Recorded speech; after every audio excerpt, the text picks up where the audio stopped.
2021 Honda HRV. Gonna reset the oil change reminder light.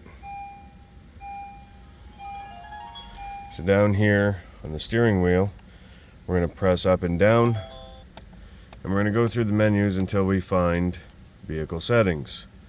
Once we find vehicle settings, we're gonna select, and then we're gonna go up and down through to maintenance info. We're gonna hit select again, and then we're gonna go reset, click select, reset complete. We're just going to go back into maintenance info again.